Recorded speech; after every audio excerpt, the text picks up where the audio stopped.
اور واپس بھی چلے گئے. جی وہ آئے اور بیٹھے بھی نہیں اور واپس بھی چلے گئے. تو اس پہ تو مختلف تبصرے ہو رہے ہیں، لیکن سب سے مثبت خبر اس میں یہ ہے کہ 10 سال کے بعد امارات کا کوئی ایک ذمہ دار شخص اور اتنے بڑے عہدیدار پاکستان آتا ہے. 10 سال بعد برف پگھل گئی دونوں ملکوں کے درمیان، چونکہ امارات سی پیک کو لے کر امارات کافی ان کے تحفظات تھے اور ہمارے ان سے تحفظات تھے، کافی دوریاں تھیں، کھینچے تھے ایک دوسرے سے.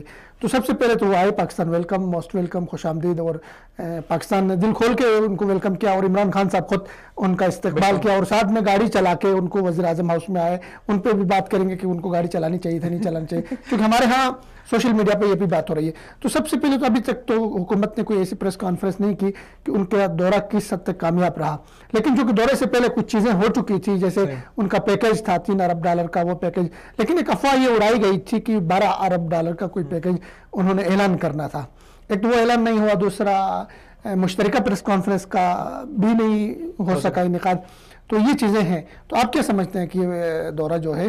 دیکھیں، ابو ظبی کے ساتھ جیسا آپ نے ذکر فرمایا کہ کافی ایک طویل عرصہ گزر گیا تھا اور بیچ میں برف جو ہے وہ جم چکی تھی، تب وہ پگھلی ہے.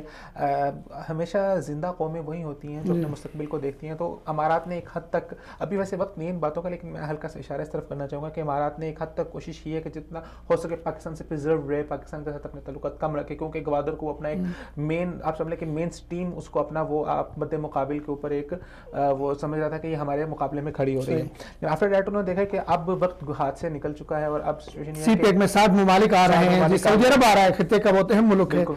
تو اب سی پیک کے ساتھ گوادر اور پاکستان کے ساتھ کنفلکٹ کر کے اس پورے خطے کے اندر ابو ظبی نہیں چل سکتا. تو لہٰذا انہوں نے یہ جو ملاقات ہے، یہ پچھلے 3 ماہ کے اندر یہ تیسری سے چوتھی ملاقات ہے جو دونوں جو ملک کے نمائندگان ہیں اور خاص طور پہ اہم نمائندگان ہیں ان کے بیچ میں ہوئی ہے. تو وہ آئے ہیں اور اس کو مزید بہتر ہونا چاہیے تھا. دو مل کے آپس میں ایک پریس کانفرنس بھی ہونی چاہیے تھی اور بھی چیزیں ہونی چاہیے تھی، لیکن ابھی ابتدا وہ ہے. تو میرے خیال میں اس کو ہمیں سراہنا چاہیے اور اس کو آگے بڑھنا چاہیے. بالکل، کیونکہ آپ اگر دیکھیں بہت سارے لوگ نہیں جانتے کہ امارات کے اندر جو ہے بھارتیوں کی جو تعداد ہے وہ تقریباً 26 لاکھ بھارتی وہاں پہ امارات کے اندر ہے، جبکہ ان کی ٹوٹل جو پاپولیشن ہے امارات کی وہ کوئی 90-96 لاکھ. اور اتنے عرصے میں جو امارات دور رہا ہے پاکستان سے، اس کے ہمیں جو اہداف ہیں وہ بھی سمجھ آ گئے ہیں کہ کس وجہ سے دور رہا ہے. ظاہری بات ہے وہاں بھارت کا بہت زیادہ انفلوئنس ہے اور ان کے تاجروں کا انفلوئنس ہے، بھارت کا پیسہ وہاں پہ پڑا ہے.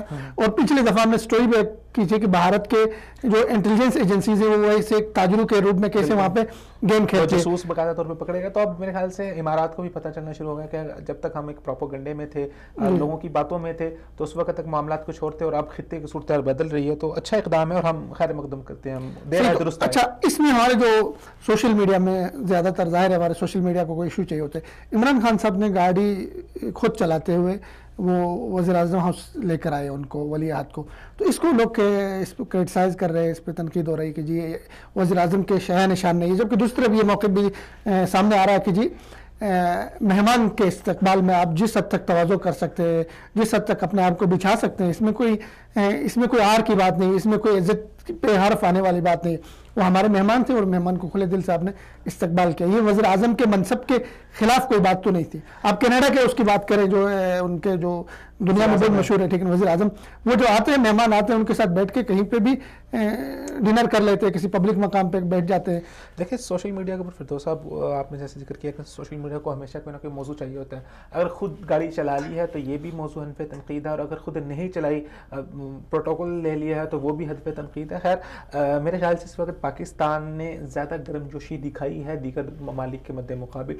پاکستان کو اس وقت تھوڑی سی ضرورت ہے سفارتی تعلقات کو مزید بڑھانے کی. اوورآل جو سچویشن چل رہی ہے پاکستان سوچ رہا ہے کہ اس کو بہتری کی طرف لے کر جایا جائے، اور یہ بہت اچھا انیشیٹو ہے حکومت کی طرف سے. تو پاکستان نے گرم جوشی دکھائی، اور خاص طور پہ امارات کو، جو امارات اتنی دیر کے بعد آ رہا تھا، میرے خیال سے ان کا حق بنتا تھا کہ ان کو کوئی اسپیشل پروٹوکول دیا جاتا. رہی بات کہ یہ وزیر اعظم کے جو ان کا مقام ہے اس کے شان شان ہے یا نہیں، تو میرے خیال سے یہی باتیں ہم کتنی برس سے کرتے آ رہے ہیں کہ یہ چیزیں ہونی چاہیے، پروٹوکول ختم ہونا چاہیے، اور یہ جو اس طرح کی جو رسمی چیزیں ہوتی ہیں ان سے ہمیں باہر آنا چاہیے. ہم ہمیشہ ان رسمی چیزوں کے اندر ہی بدے رہتے ہیں اور ملک کی تعمیر اور ترقی کو توجہ نہیں دیتے.